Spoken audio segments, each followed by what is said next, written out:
Look, so you might have heard already, but there's a new class coming soon, Archmage, which seems to be mostly a farming class, and they've also showed all the skills they have and how you can get it.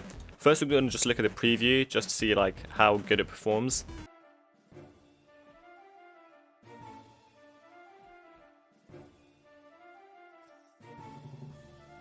Okay, so nothing special yet, just some medium/low damage right now, but he seems to be hitting mostly critical hits.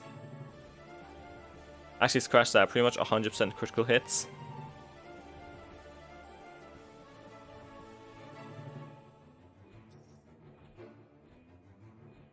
Okay, so it looks pretty decent right now. It looks like a medium to high level farmer, and its cooldowns seem pretty short. But I think this is like the important part. It's farming level 90 Hydra heads, which is something even Legion Revenant can't do without dying.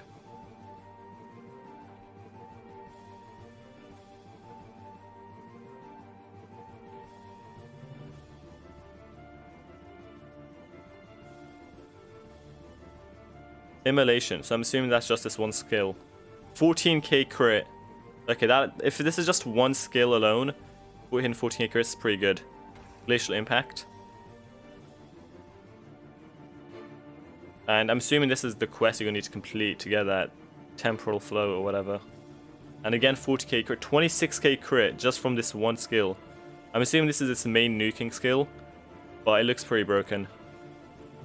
Like, I mean, even Legion Revenant can't hit that without a bunch of, like, boosts or whatever. Like, so it seems more than tanky enough to kill the level 9 Hydra heads. And even, well, it's apparently not Nightbane, it's not that good.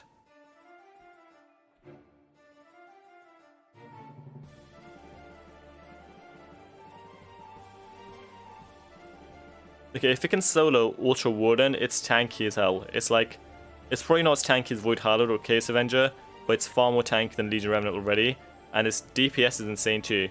I mean, it completely depends on the cooldown of the nuke skill. As long as the nuke skill is pretty short, it has better DPS than Legion Revenant. Okay, so let's look at the thread from the co-lead of the AKW class team. Archmage will be an endgame farming class that's heavily build-oriented and offers a lot of room for optimization. It won't necessarily be better than the existing meta, but it can be. It'll fill a few roles aside from farming, like soloing and some support. Alright, so we can see it was obviously pretty decent at soloing. Maybe not in DPS, but definitely in survivability. And its farming seemed pretty insane. Let's look at how to get it, and then the skills itself. So to unlock the class, we're going to speak to Warlock and / Dragon Rune. And we're going to need to be level 60 to start it, and there'll be 10 quests. We'll need to be level 80 to finish it, and we can't buy it for ACs. I mean, to be honest, I'd be shocked if we could buy it for ACs. It's like, it seems a pretty broken class that could potentially replace Legion Revenant, but we'll just have to wait and see.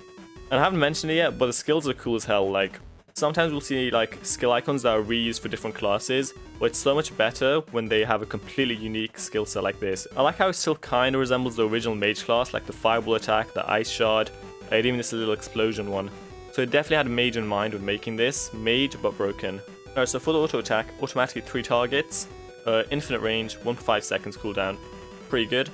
Reducing dodge by 35%, damage by 25%, crit chance by 15%. Or that's to basically nerf the enemies. And Immolation, max targets 3, infinite range. Dealing more damage the lower your MP is, and leaving the opponent burning based on damage dealt. Stacked to last 6 seconds. Another 3 target skill, good. Glacial Impact, max targets 3, range infinite. Cooldown 2.4 seconds. That's really short, so is Immolation, 4 seconds and 2.4 seconds.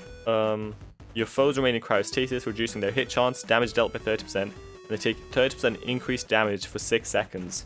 Alright, so that's just for more DPS essentially, and very small cooldown. And Supernova, 4 seconds cooldown, this is insane, all the skills have super cooldown. Agitated mana bursts forth from you, engulfing your foes in Radiant Supernova, dealing more damage to lower your life forces. Okay, so 4 second cooldown, and as you saw here, 26k crit. You know, let me skip back to the part where it hits 26k. Okay, this isn't it. Alright, I think this is it. 26k crit. So obviously, the lower your life force is, the more damage you can do. So let's say it's at minimum life force, like you're like at 100 HP. That'll be 26k damage every 4 seconds, as long as you stay alive. I mean, we don't have the class yet, but that seems pretty OP already. Arcane Sigil, rank needed 5, mana cost 0, cooldown 3 seconds, and target yourself. So increase your damage dealt by 30% for 30 seconds, and increase your mana cost by 50% for 4 seconds, and it costs almost half your health. Alright, so the cooldown for this doesn't really matter because you're not going to be spamming it. It costs 40% of your health. So, I mean, it seems like pretty good skill, but obviously pretty risky. So it seems you're going to need to use your 5 skill to bring yourself down to low HP, and then use your 2 and 3 skill just to spam to do damage. The passives. Increase hit chance and crit chance by 25%. Great, we always want more crit chance. Your ability to attune with the mana flow and influence grants you 15% haste. Also good, we want lower cooldowns.